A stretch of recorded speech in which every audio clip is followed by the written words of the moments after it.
नमस्कार class 8th UP board के सभी बच्चों को जय हिंद। तो बच्चों आज हम आप लोगों के लिए वार्षिक परीक्षा 2026 के लिए गणित का एक इम्पॉर्टेंट और न्यू क्वेश्चन पेपर लाए हैं, जो कि बच्चों आपके एग्ज़ाम में इसी टाइप का और यही क्वेश्चन पेपर आएगा।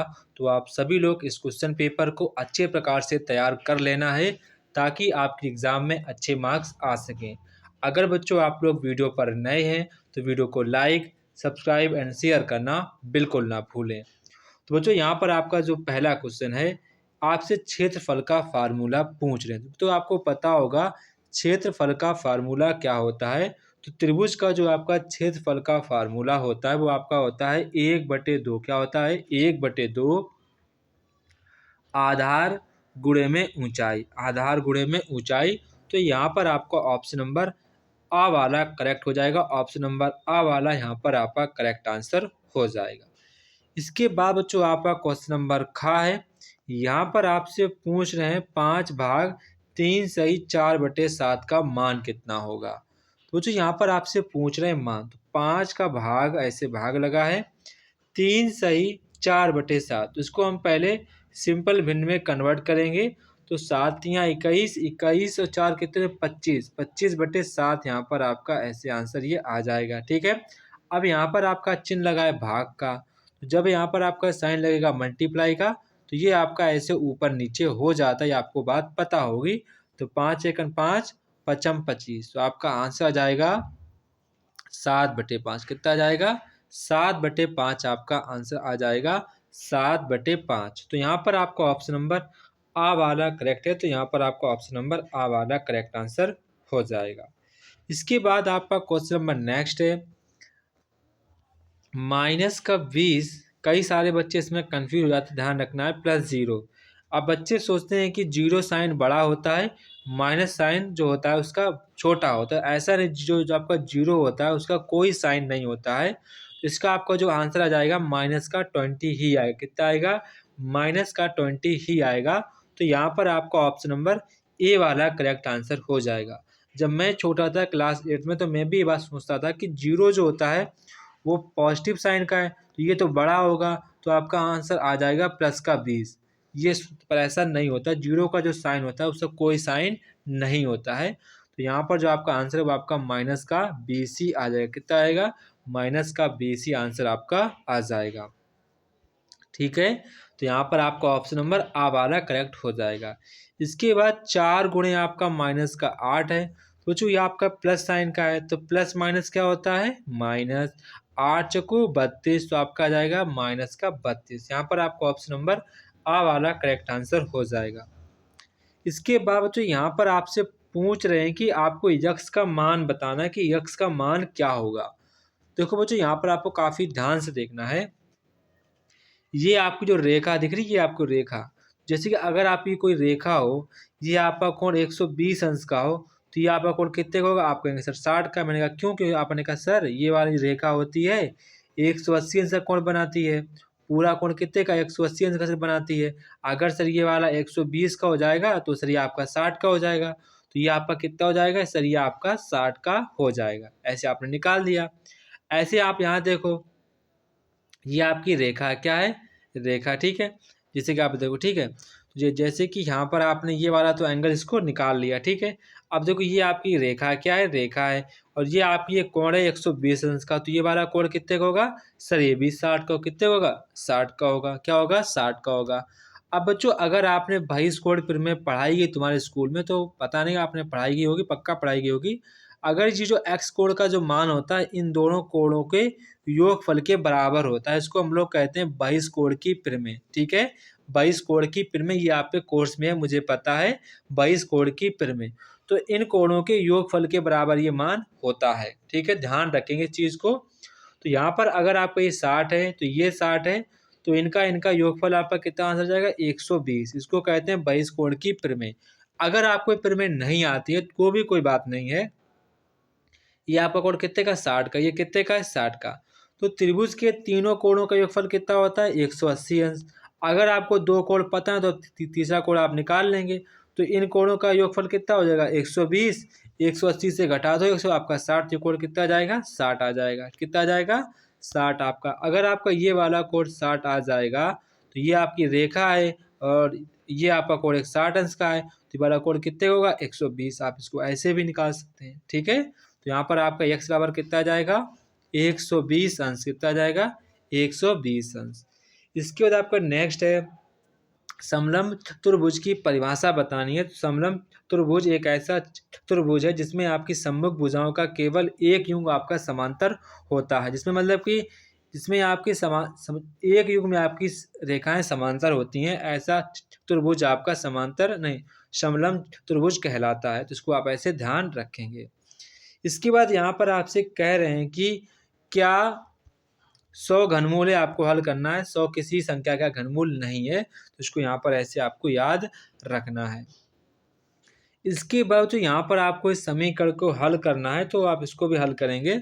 तो यहाँ पर सबसे पहले आपको करना क्या होगा, जो आपका ये लिखा है इसको आपको इधर लाओ, ठीक है। क्यों आपका जो ये लिखा है x माइनस का 2/3, तो x माइनस जे आपका लिखा है जो, और जब ये इधर आएगा तो ये साइन आपका पॉजिटिव हो जाएगा। कैसे हो जाएगा पॉजिटिव हो जाएगा। कैसे हो जाएगा, ये आपका हो जाएगा x माइनस का x-1/2 प्लस का x माइनस का 2/3 बराबर में 1। तो ठीक है, अब पूरे का ले लो एलसीएम, तो एलसीएम आपका 6 आएगा, तो यहाँ पर आपका हो जाएगा 6x, ठीक है। यहाँ पर आपका हो जाएगा 6x, ठीक है। इसके बाद आपका 3 बार जाएगा, 3 गुणा तो माइनस का 3x, और जब आपका फिर 3 गुणा करोगे तो माइनस का 3, तो यहाँ पर आपका प्लस का 3 हो जाएगा, माइनस माइनस क्या हो जाएगा प्लस, प्लस 3 हो जाएगा। इसके बाद ये आपका 2 बार जाएगा, तो यहाँ पर आप लिखेंगे प्लस का 2x माइनस का 4 इक्वल टू 1। अब 6 का गुणा यहाँ पर कर देना है, 6 का गुणा यहाँ पर कर देना है, तो आपके माइनस के 6x प्लस का 2x कितने हो जाएंगे 8x। 8 में जब आपके 3 जाएंगे तो आपके बचेंगे 5x, कितने बचेंगे 5x। और यहाँ पर आपका लिखा है 3, कितना लिखा है 3, यहाँ पर आपका लिखा है माइनस का 4, तो आप घटाएंगे तो आपका बचेगा माइनस का 1, कितना बचेगा माइनस का 1। अब 6 आपके गुणा, तो यहाँ पर आपका हो जाएगा 6, कितना हो जाएगा 6, ठीक है। इतनी चीज़ आप इसको याद रखेंगे। 5x माइनस 1 इक्वल टू 6, ठीक है। क्या आया था 5x माइनस 1 इक्वल टू 6। अब जब आपका माइनस इधर जाएगा तो आपका बन जाएगा प्लस का 6, प्लस का 1 बन जाएगा, तो प्लस का 1 हो जाएगा, और ये आपका हो जाएगा 7। अब 5 आपका कहाँ पर जाएगा, ये आपका जाएगा बटे में, तो आपका आंसर आ जाएगा 7/5 आपका आंसर आ जाएगा, ठीक है। इस प्रकार से आपको लगाना था। इसके बाद आपका नेक्स्ट क्वेश्चन है यहाँ पर त्रिभुज का, यहाँ पर आपको क्षेत्रफल दिया गया, आपसे ऊंचाई दी गई, आपसे आधार पूछा गया, तो काफ़ी आसान है। तो फार्मूला लगाना 1/2, आधार आपको पूछा गया है, आधार b मान लो, ऊंचाई आपको 3 दी गई है, और आपको क्षेत्रफल दिया गया है 36, ठीक है। 2 का गुणा यहाँ पर करें तो आपको हो जाएगा 36 गुणे में 2, इधर आपका हो जाएगा b गुणे में 3।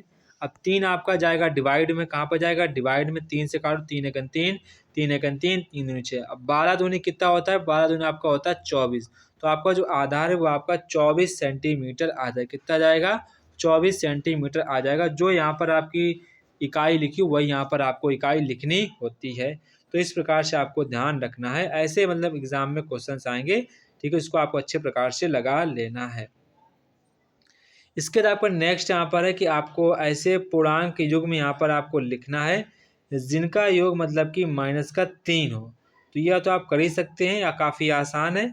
तो यहाँ पर आपसे पूछ रहे हैं कि ऐसे यहाँ पर आपको पूर्णांक युग में लिखने हैं जिनका योग -3 हो।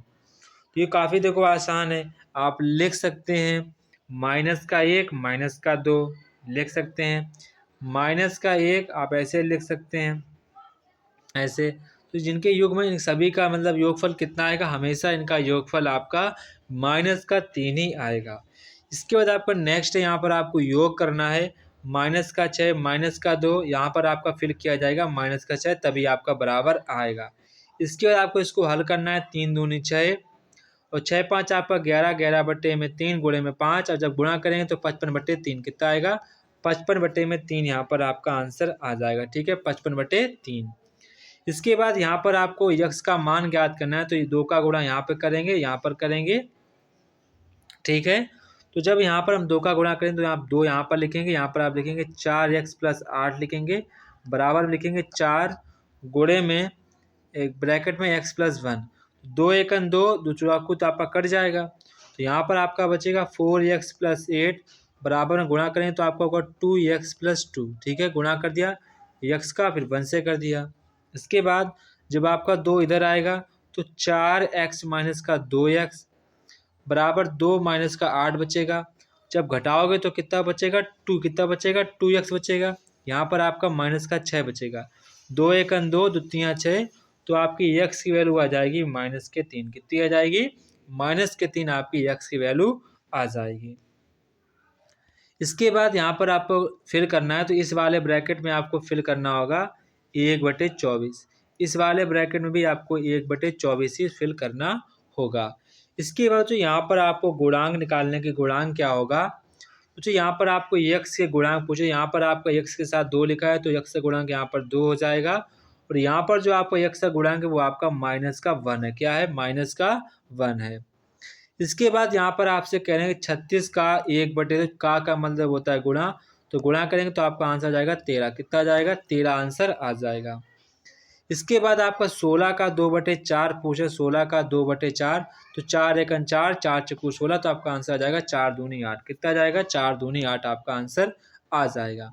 इसके बाद यहाँ पर आपको फिल करना है, तो 1/2 गुणे में 1/4, तो इस वाले ब्रैकेट में फिल करेंगे 1/8, इस वाले ब्रैकेट फिल करेंगे 1/8। ऐसे यहाँ पर इस वाले ब्रैकेट फिल करेंगे 1/15, इस वाले ब्रैकेट फिल करेंगे 1/15 ही फिल आपको यहाँ पर करना होगा। इसके बाद यहाँ पर आपको मिलान करना है, तो काफ़ी आसान है। ये यहाँ पर आपका आयत हो जाएगा, ये आपका वृत्त हो जाएगा, ये आपका त्रिभुज हो जाएगा, ये आपका वर्ग हो जाएगा। तो इस प्रकार से यहाँ पर आपको मैचिंग करनी होती है, वो आप यहाँ पर कर लेंगे। इसके बाद नेक्स्ट यहाँ पर आपसे कह रहे हैं कि नीचे दिए गए चित्र में आपको सममित रेखाओं की संख्या ज्ञात करनी है। ये बच्चों क्वेश्चन आपको खुद से ज्ञात करना है, काफ़ी आसान है, खुद से ये कर सकते हैं। इसके बाद यहाँ पर आपसे नेक्स्ट करें, निम्नलिखित संख्याओं को आवाज फैक्टर में घातों के रूप में यहाँ पर लिखना, मतलब कि आपको 432 के एलसीएम की जगह आपको ऐसे काटना होगा, फिर आपको इसको आवाज फैक्टर में लिखेंगे। तो जब आप इसका फैक्टर करेंगे तो आपका 2 जो आएगा वो आपका 2 आएगा 4 बार, और 3 आपका आएगा 3 बार, तो ये आपका इसका फैक्टर होगा। अगर 100 की बात 1000 की बात करें तो 1000 आपका आएगा 2 की पावर 3, 2 आएगा 3 बार, 5 आएगा 3 बार। तो इस प्रकार से यहाँ पर आप इसको कर सकते हैं। इसके बाद आपका नेक्स्ट है यहाँ पर त्रिभुज के प्रकार लिखना, भुजाओं के आधार पर कोण के। तो बच्चों भुजाओं के आधार पर त्रिभुज 3 प्रकार के होते हैं, कोण के आधार पर त्रिभुज 3 प्रकार के होते हैं। तो भुजाओं के आधार पर पहला आपका होता है समबाहु त्रिभुज। क्या होता है? समबाहु त्रिभुज। दूसरा आपका होता है समद्विबाहु त्रिभुज। क्या होता है? समद्विबाहु त्रिभुज। तीसरा आपका होता है विषम बाहु त्रिभुज। कोण के आधार पर बात करें तो पहला आपका होता है न्यून कोण। क्या होता है? न्यून कोण। दूसरा आपका होता है समकोण। क्या होता है? समकोण। तीसरा आपका होता है अधिक कोण। क्या होता है? अधिक कोण। तो यह पहला आपका हो जाएगा समद्विबाहु, समबाहु त्रिभुज, समद्विबाहु त्रिभुज, विषमबाहु त्रिभुज, न्यून कोण, समकोण, अधिक कोण। तो ये आपके भुजाओं और कोणों के आधार पर मैंने आपको बता दिए।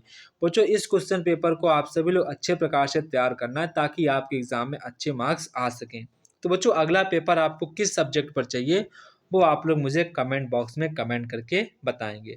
तो जय हिंद बच्चों, फिर मिलते अपने नेक्स्ट वीडियो पर। तब तक कि आप सभी बच्चों को जय हिंद।